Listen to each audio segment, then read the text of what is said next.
आपकी बात बड़ी अच्छी लगी। क्या मैं वो कर सकता हूँ जो कॉलेज के पहले दिन से करना चाहता था? वो क्या है?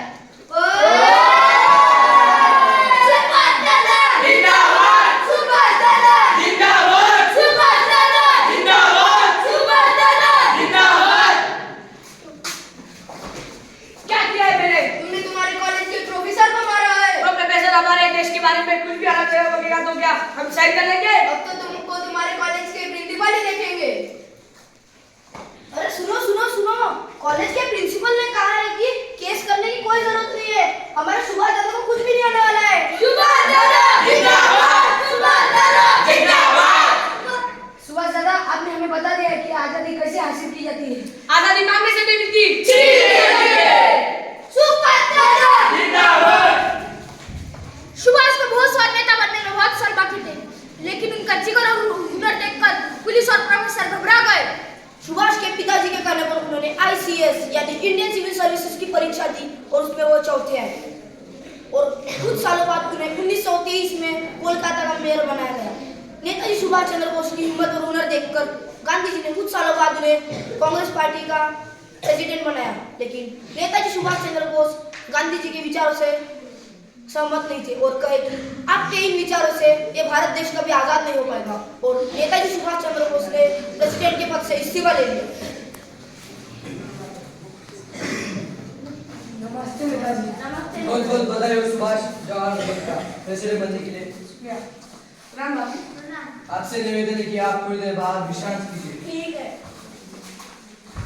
आपका रास्ता गलत है सुभाष। बापू, मैं आपके अहिंसा के रास्तों का सम्मान करता हूँ, लेकिन ये पूरी दुनिया अंग्रेजों के खिलाफ है और हमने फर्स्ट वर्ल्ड वॉर में भी उनका साथ दिया, लेकिन उसके बदले हमें क्या मिला? रॉयल अटैक, बारीवाला बाग हत्याकांड, जान दे दी है तो अपने लिए अंग्रेजों के लिए क्यों, अपने लिए ही तो। यदि तुम्हारा यही रास्ता है तो मैं तुम्हारा साथ नहीं दूंगा। रास्ता भले ही अलग हो बापू, लेकिन हमारा इरादा तो एक ही है। मगर तुम इस रास्ते से चलकर आजादी ला सकते हो तो सबसे पहले मैं ही आऊंगा तुम्हारी पीठ थपथपाने के लिए। कभी आपने ही कहा था कि अगर अकेले पड़ जाओ, अकेले छूट जाओ और सत्य तुम्हारे साथ हो तो आगे बढ़ने से कभी मत डरना। आशीर्वाद तो दे सकते हैं। ठीक है।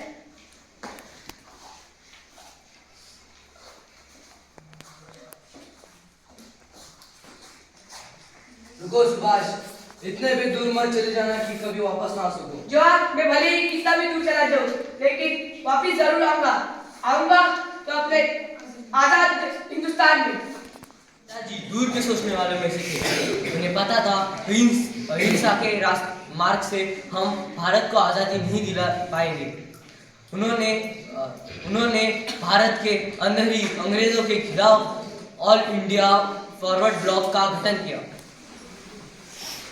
मेरे प्यारे देशवासियों, हमें आपसी मतभेद भुलाकर अंग्रेजों के खिलाफ लड़ना होगा। अगर हमारे भीतर ही आपसी मतभेद हो गए तो हमें कभी आज़ादी नहीं मिलेगी।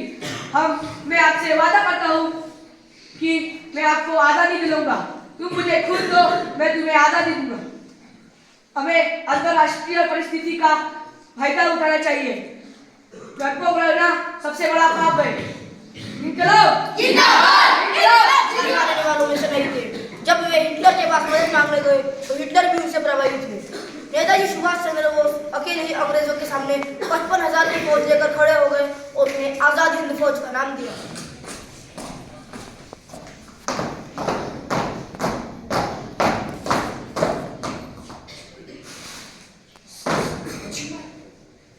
मैं शपथ लेता हूँ अंग्रेजों के खिलाफ जी जान से लड़ूंगा, अपनी जान भी ठोक दूंगा। तो मेरी आजाद हिंद सेना आज हमें भारत को आजादी दिलानी होगी। क्या आप तैयार हैं? इनकलाब जिंदाबाद, इनकलाब जिंदाबाद, इनकलाब जिंदाबाद।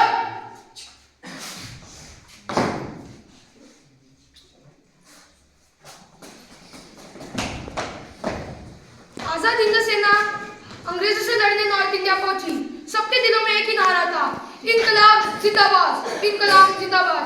पूरे भारतीयों की आशा थी कि भारत जरूर जीतेगा, लेकिन जापान की जल्दी मदद ना मिलने के कारण और धुआंधार बारिश के कारण उन्हें पीछे लौटना पड़ा और इन्हीं दिनों में अपने प्यारे नेताजी सुभाष चंद्र बोस की प्लेन क्रैशिंग में मृत्यु हो गई। क्लास सावधान। जय जय जय।